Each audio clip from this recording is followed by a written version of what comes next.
Por que você deveria ter ou não ter um alicate amperímetro? E se você já tem, como essa ferramenta pode te auxiliar? É isso que nós vamos ver no vídeo de hoje, de uma visão prática e cotidiana, como essa ferramenta fantástica pode ou não te auxiliar. Tudo bem, pessoal? Aqui é o James falando com vocês. E no vídeo de hoje eu vim trazer uma coisa muito especial para mim, que é o uso do alicate amperímetro. Durante muitos anos eu fiz uso dessa ferramenta fantástica e eu vim trazer para vocês de uma forma bem prática, de uma forma cotidiana, como essa ferramenta pode ou não te auxiliar. Então já deixa o seu like, faça o comentário, se inscreva no canal e vamos ajudar o canal a crescer, pessoal. Eu preciso de vocês para continuar esse trabalho. Pessoal, durante muitos anos eu fiz uso dessa ferramenta, eu trabalhei aí durante 15 anos na área elétrica industrial, eu era um eletricista industrial e dentro dessa área eu exercia aí várias outras funções. Eu trabalhei também como mecânico industrial durante 3 anos, então desde a minha adolescência, meu primeiro trabalho foi na indústria e até então é na indústria. E na área elétrica, pessoal, essa ferramenta, que é o multímetro com alicate amperímetro, é uma ferramenta muito útil. A gente usa com muita frequência essa ferramenta. E eu vim trazer para vocês o que dá para fazer com essa ferramenta, lendo a corrente, um simples valor de corrente, o que dá para deduzir com esse valor. É o que vim trazer para vocês e espero que isso ajude vocês que está com a intenção de comprar um alicate amperímetro ou você tem um alicate amperímetro e não sabe como utilizar esse alicate, né? O que essa leitura de corrente pode te dizer. É essa a intenção do vídeo. A intenção aqui é mostrar como esta parte desse multímetro funciona, que é a parte do alicate amperímetro. Já existe um vídeo aí no canal mostrando, né, como utilizar um multímetro, então a gente não vai falar aqui da parte do multímetro, a gente vai falar somente da parte do alicate amperímetro. Eu não vou dizer aqui para vocês, pessoal, não vou ensinar como utilizar o alicate, porque já existe muitos vídeos falando sobre isso e a maioria dos vídeos não vão falar o que eu vou falar aqui para vocês, pessoal, que é como interpretar esse valor, o que esse valor pode te dizer, né, em relação a problemas elétricos. Então, os vídeos aí ensinam como fazer a medição, né, pegar ali a corrente, né, ler a corrente do condutor de uma forma simples, é quase intuitivo aqui a gente olhar para a escala, saber qual que é o local da escala que se lê corrente, é onde está o A, e o tiozinho aqui quer dizer que é uma corrente alternada. Existem alicates amperímetros que medem corrente contínua também, a gente vai estar falando sobre isso. E também aqui, é claro, né, colocando apenas uma das fases dentro do alicate, né, abrindo aqui o alicate, colocando apenas uma das fases. Por que uma das fases? É o princípio de funcionamento, pessoal. A gente já falou sobre isso no vídeo, onde a gente mostra aqui a nossa extensãozinha, que é uma ferramenta que todo eletricista deveria ter. Se você não viu, veja esse vídeo, ficou muito legal. A gente fala lá do funcionamento, né, o princípio de funcionamento aqui do alicate. E o princípio é bem simples. Quando existe aqui a passagem de corrente elétrica, né, no cabo, esse cabo, né, tem um campo magnético gerado em volta desse cabo, e o alicate amperímetro ele lê esse campo magnético. Esse campo magnético ele é proporcional à corrente. Quanto maior a corrente, maior o campo, quanto menor a corrente, menor o campo. Então ele pega esse sinal de campo gerado pelo cabo, manda aqui para uma eletrônica, ela amplifica esse valor, ela trata esse valor e manda aqui no display na forma de corrente, né, na forma de variável que a gente conhece, que é a corrente. É simples assim, então a gente não vai falar aqui como fazer medição, mas a gente vai falar o que esse valor pode te dizer e pode te auxiliar. Então vamos lá, pessoal. A primeira coisa é isso, né? Como utilizar. A gente viu aqui, bem simples, é quase que intuitivo. E como esse alicate pode te auxiliar. Pessoal, a primeira coisa, a medição da corrente, ela é uma das variáveis que vai te auxiliar na solução de algum problema. Não é só a corrente, não é só através da corrente que você vai chegar aí na solução de um problema. Então a gente vai coletar o valor da corrente, a gente vai fazer a análise da corrente, a gente vai fazer a análise da tensão, da resistência e de outras variáveis para a gente chegar a alguma conclusão. Existe sim alguns momentos que só lendo a corrente a gente consegue chegar aí na solução de um problema. Mas isso vai depender muito, pessoal, da experiência. É claro que quem trabalha já na área, existe ali alguns equipamentos problemáticos que você já sabe. Você vai lá, lê a corrente e você já, opa, esse equipamento acontece muito isso semanalmente, diariamente, mensalmente. Ele acontece isso, então é quase que intuitivo, você lê lá a corrente e já sabe o que acontece. É raro isso acontecer, isso depende de experiência, depende de vivência ali do próprio eletricista, da própria pessoa que está fazendo a análise, mas acontece, às vezes, só lendo a corrente ali, você já sabe qual que é o problema. Mas na maioria dos casos, a corrente, né, essa medição da corrente vai te auxiliar juntamente com a análise de outras variáveis para a solução de problemas, ok? Então vamos lá, pessoal. Sabendo disso, vamos para a primeira coisa, né, que dá para deduzir, né, com a leitura da corrente. Pessoal, a primeira coisa que dá para deduzir com a leitura da corrente é a questão da sobrecarga e da subcarga. Pessoal, muitos falam, né, da sobrecarga, mas poucos falam da subcarga. Então vamos lá. O que é a sobrecarga? Pessoal, a sobrecarga é quando esse equipamento, esse circuito, está trabalhando numa corrente maior do que a corrente estabelecida pelo fabricante. A corrente estabelecida pelo fabricante, que é aquela que está ali na placa de identificação do equipamento, aquela corrente chama corrente nominal. Quando essa corrente, né, que você lê do equipamento, nós temos aqui a nossa extensãozinha, a gente está lendo aqui uma corrente no equipamento, e essa corrente é maior do que a corrente nominal, do que aquela corrente que está ali na placa do equipamento, quer dizer que esse equipamento está em sobrecarga, pessoal. Existe diversos porquês, né? Existe diversas causas desse equipamento estar em sobrecarga. Pode ser um outro problema elétrico que a gente vai fazer aí, continuar fazendo a análise, a gente vai encontrar. Pode ser um problema mecânico, como por exemplo a quebra de um rolamento do motor. Pode ser ali a sobrecarga mesmo do equipamento em si, que é ali colocar muita carga no equipamento, então a corrente vai subir. Então, uma das possibilidades, né, de a leitura dessa corrente é a sobrecarga, que é uma das principais coisas que as pessoas aí adquirem, né, os seus amperímetros para medir. E a subcarga? Pessoal, ninguém fala sobre isso, mas na prática você faz uso também da subcarga, que é o quê? Que é a leitura da corrente muito abaixo da corrente nominal. Quando essa corrente está muito abaixo da corrente nominal, pessoal, a gente pode deduzir algumas coisas. Quando essa corrente está ali próximo da corrente nominal, quer dizer que está em carga. O equipamento ele foi ali construído de uma forma que essa corrente ficasse ali próximo da nominal, e quando ele está sem carga, pessoal, geralmente está ali entre 70% da corrente nominal, a gente deduz que esse equipamento está rodando livre, né, lá onde que ele está, né? Geralmente a gente fala campo, mas esse equipamento está livre. Isso pode ser problema, pessoal. Isso pode ser problema. Vamos imaginar que nós temos um motor e nós temos aqui uma parte mecânica, né? E esse motor está girando aqui uma parte mecânica. E essa ligação entre motor e parte mecânica geralmente é feito com um acoplamento, que ele pode ser mecânico, que ele pode ser hidráulico, geralmente pode ser uma corrente, geralmente pode ser uma correia. Pessoal, quando nós temos aqui o motor girando, né, esse equipamento girando livre demais, sem nenhuma carga, pode ser que a gente teve um problema aqui no acoplamento. Rebentou a corrente, rebentou a correia, quebrou o acoplamento. Então, por aí, pessoal, olha só, por uma simples leitura de corrente muito baixa, que normalmente o equipamento não trabalha, você deduz também problema.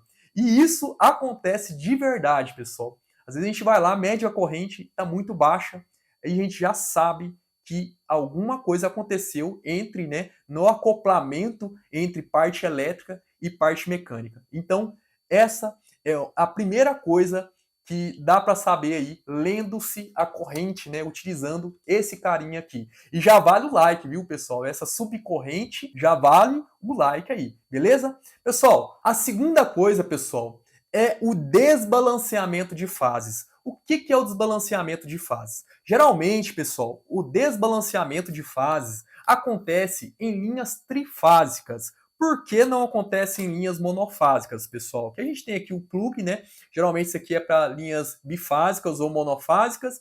E aqui a gente geralmente não tem o desbalanceamento de fases porque a gente tem a mesma corrente que percorre numa fase, ela percorre em outra. Agora, numa tensão trifásica, pessoal, acontece muito isso que é o desbalanceamento de fases. O desbalanceamento de fases nada mais é do que a corrente desigual em uma das três fases. Pessoal, aqui a gente tem um cabo, né? Que geralmente é para ligação em equipamentos trifásicos, que são três fases e o terra. Então são 4 vias, 3 fases e um terra. Pode ter equipamentos que tem 3 fases, um terra e um neutro, mas são equipamentos especiais que precisa ir do neutro para fazer o 220 ou 110. Pode ser um gerador, que geralmente tem aí as 3 fases, o terra e o neutro. Pode ser também um transformador. Na ligação tem as 3 fases, o terra e o neutro. Tirando isso, pessoal, geralmente o equipamento trifásico ele apresenta aí 4 vias, que são as 3 fases, né, e o terra. Quando a gente lê a corrente nessas 3 fases, as 3 fases, pessoal, deve, né, ter as correntes muito próximas uma das outras. Quando a gente se trata de equipamento, essas correntes são muito parecidas, são muito próximas, pessoal. Quando se trata de circuito, um quadro, por exemplo, às vezes essa corrente não é próxima, mas vai depender aí da forma com que foi projetado esse quadro, esse circuito. De uma forma geral, esse circuito, esse quadro, deveria ser projetado de uma forma que as cargas estivessem balanceadas e as correntes estivessem próximas uma das outras. Voltando aí para um equipamento, essas correntes devem ser iguais, né? Devem ser muito próximas. E quando você mede essa corrente e você não tem essa igualdade, vamos imaginar que aqui eu tenho 10 ampere, aqui eu já tenho 2 ampere e aqui eu volto a ter 10 ampere, eu poderia ter diferente aqui. A gente tem um desbalanceamento de fases. Aí eu tenho também um problema elétrico que eu devo estar continuando a análise e eu vou encontrar. Geralmente, pessoal, quando a gente encontra isso, a gente vai lá, desliga o equipamento e mede aqui a resistência entre essas fases, a gente encontra uma diferença de resistência. Isso pode ser aí um problema do enrolamento do motor, pode ser um problema ali mesmo no equipamento. Aí esse equipamento deve ser substituído, né, trocado, porque esse desbalanceamento de fase não pode continuar, pessoal. Se a gente tem um inversor, uma soft start alimentando esse equipamento, esse inversor, essa soft start ou essa parte eletrônica que está aí fazendo o controle desse equipamento, ela vai sentir isso e a gente não vai conseguir trabalhar com esse equipamento. Então, o desbalanceamento de fases é uma outra possibilidade que dá aí para você verificar com o seu alicate amperímetro. Então, é a segunda coisa. A terceira coisa, pessoal, parece uma coisa muito simples, mas é uma coisa muito utilizada na indústria. Não só na indústria, mas dá para utilizar ela também em outras áreas. Que é o quê? É saber se o equipamento está ligado ou não. Cara, uma coisa muito simples, James, mas eu saber se o equipamento está ligado ou não, que coisa boba. Sim, pessoal. Imagina que você está aí no local onde que a alimentação desse equipamento está saindo e o equipamento em si ele está muito longe de você. Pessoal, na indústria, esse equipamento ele pode estar a 500 metros de você, ele pode estar a 600 metros de você, ele pode estar até 1 quilômetro de você. Imagina você saindo aqui, da onde que está saindo a alimentação, geralmente são os CCMs, que são ali os locais onde estão saindo todas as alimentações dos equipamentos que estão em campo. Imagina que você está ali e você quer saber se esse equipamento está realmente ligado, você está analisando um problema e quer saber se esse equipamento está realmente ligado. Imagina você sair e ir lá a 600 metros de distância e depois voltar. Então, como você sabe se o motor ou o equipamento está ligado? Medindo-se a corrente, pessoal. Você vai lá e mede a corrente. Né? Se você sabe que a corrente nominal daquele equipamento é por volta de 30 ampere e você lê aqui 28, 29 ampere, Quer dizer, pessoal, que esse equipamento está ligado. Não só, a gente está falando de indústria, mas não só na indústria. Imagina que você está aí verificando se um freezer está ligando o motor. Você vai lá e verifica, né? Verifica se tem corrente. Né? Se essa corrente está próximo lá da corrente nominal do equipamento, quer dizer que o motor está ligando. Às vezes o freezer não está funcionando ali em si, não está gelando, porém o motor está ligando. Então, essa é uma possibilidade, pessoal, que é usada muito, muito mesmo. Eu usava muito isso. Às vezes estava muito longe do equipamento, o equipamento às vezes estava com algum problema, não está ligando. Chama o eletricista. O equipamento não está ligando, né? Em campo, não está funcionando lá no campo.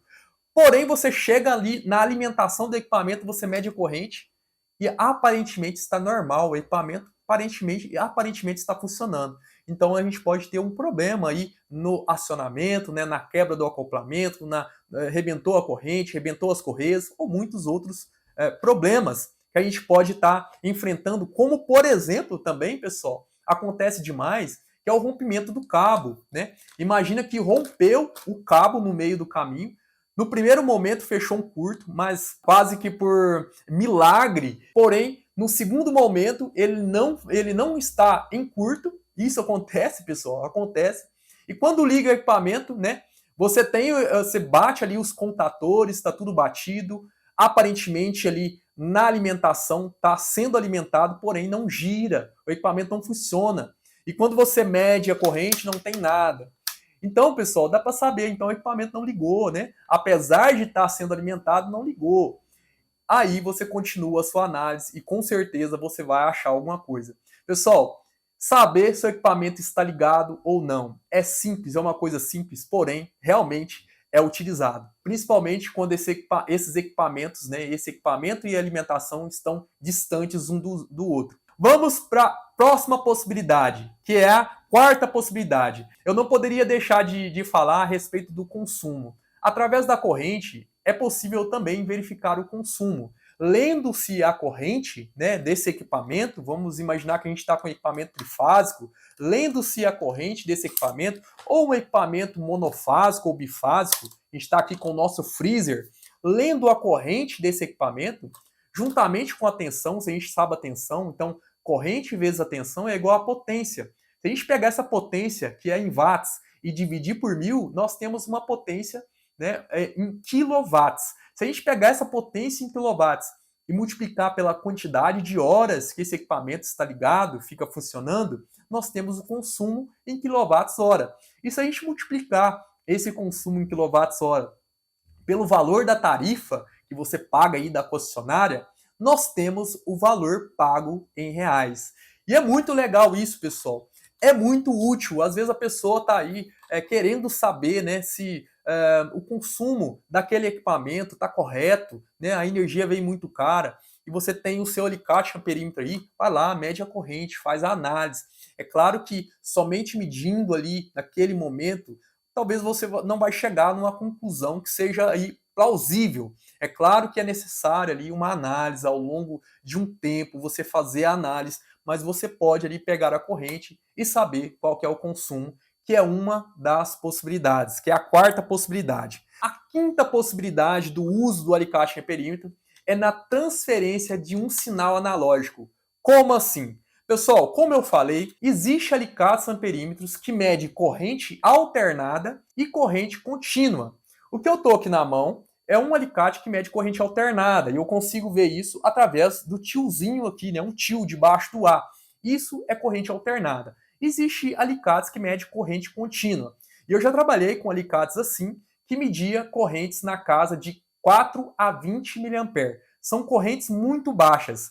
Porém, pessoal, esse sinal de corrente na indústria, ele é usado para transmitir algum outro sinal, alguma outra variável, alguma outra grandeza. Como assim, James? Por exemplo, pessoal, transmitir valor de temperatura, pressão, velocidade, densidade, vazão, pH e muitas outras variáveis. Essa transferência de sinal analógico, pessoal, utilizando a corrente, ela acontece de uma forma proporcional. O que quer dizer isso, pessoal? Quer dizer que o sinal que eu estou querendo transmitir, né, a grandeza que eu estou querendo transmitir, ela é proporcional à corrente transmitida. Ou seja, se eu estou ali com uma grandeza de pressão, por exemplo, eu estou transmitindo de 0 a 10 bar de pressão, que é o range daquele equipamento, né? E eu estou utilizando a corrente para transmitir esse 0 a 10 bar. Quer dizer que o 0 bar vai equivaler aos meus 4 mA.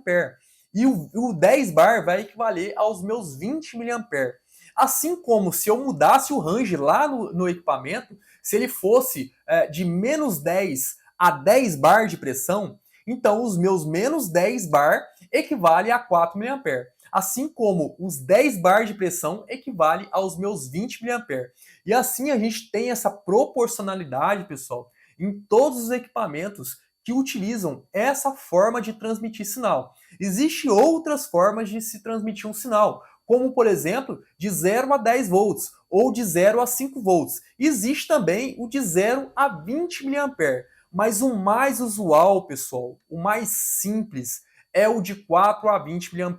Ele é seguro e ele é simples. E é possível transmitir infinitas grandezas através desse simples sinal de corrente. Vamos imaginar que eu quero transmitir um sinal de temperatura. Então eu tenho um transmissor que mede de 0 a 200 graus. Quer dizer, pessoal, que quando eu transmito esse sinal na forma de corrente, 4 a 20 mA, quer dizer que o 4 mA equivale a 0. E 20 mA equivale a 200 graus, por exemplo, se for de 0 a 200. Então, pessoal, metade da corrente, 12 mA, quer dizer 100. Assim como 8 mA quer dizer 50. Assim como 16 mA quer dizer 150. E assim, para cada valor de corrente, eu tenho um valor de temperatura. Não só temperatura, pessoal. É possível transmitir N coisas com esse valor de corrente. E é essa uma das possibilidades, né? Que quando eu tenho um alicate amperímetro na casa de DC. AC eu nunca vi, porém, é claro que é possível transmitir, né, através da corrente, né, a gente verificar esse parâmetro de corrente e a gente fazer algumas deduções e transmitir algum sinal, né, proporcional a essa corrente. Pessoal, e tem as curiosidades, né? Que eu via, às vezes, alguns profissionais usando o alicate amperímetro. A primeira coisa, eu vi muito profissional usando o alicate amperímetro, medindo o aterramento, né? O cara ia lá, media a corrente próximo, né, ali da haste de terra para ver se tinha alguma corrente. Se ele encontrasse alguma corrente, aí ele parava e fazia uma análise mais aprofundada ali com algum outro equipamento, termômetro ou algum outro equipamento. Visto, pessoal, é importante a gente falar isso, esse tipo de leitura não é uma leitura que você pode confiar nisso. O cara só fazia ali na primeira leitura dele, ele estava passando rápido, ele ia ali, opa, achou alguma coisa, ele parava. Era somente isso, não era uma coisa que entrava ali como um valor de credibilidade, né, para a análise dele. Outra coisa, pessoal, eu via muito os caras medir terra de banco de baterias. O cara pegava o alicate de amperímetro, ia lá, media o aterramento no banco de baterias. Assim ele sabia se tinha alguma fuga ali considerável, que ele tinha que parar, é a mesma coisa, né? Não era um parâmetro que ele media e ia entrar ali na análise dele, mas sim, ele parava ali e fazia uma análise mais aprofundada. Essas foram as possibilidades, né? Quando você tem ali um alicate amperímetro para fazer. A primeira possibilidade é a sobrecarga e a subcarga. A segunda é o desbalanceamento de fases. A terceira são equipamentos, né, ligados ou não. Dá para você saber se o equipamento está ligado ou não. A quarta é o consumo. E a quinta é a transferência de sinal analógico. É isso, pessoal, que dá para fazer com esse carinha de uma forma muito prática. E eu usava praticamente todos os dias, né, esse equipamento fantástico para fazer esse tipo de coisa. Espero que vocês tenham gostado. Eu passei aqui um conhecimento pessoal. Espero que eu possa ter ajudado vocês aí na escolha se compra ou não, ou como utilizar o seu alicate amperímetro. E se você utiliza esse alicate amperímetro para uma outra função, de uma outra forma, pessoal, que eu não descrevi aqui, coloca aí nos comentários. Eu vou gostar muito de saber. Muito obrigado por assistir o vídeo até aqui. Não é fácil assistir um vídeo grande desse e ficar até o final, mas se você ficou é porque você tem sede de conhecimento. Muito obrigado, ok? Muito obrigado mesmo. Eu gosto muito de passar esse tipo de coisa. Eu gosto muito de transmitir o que eu sei para as pessoas. Pessoal, fiquem com Deus. Até mais e tchau!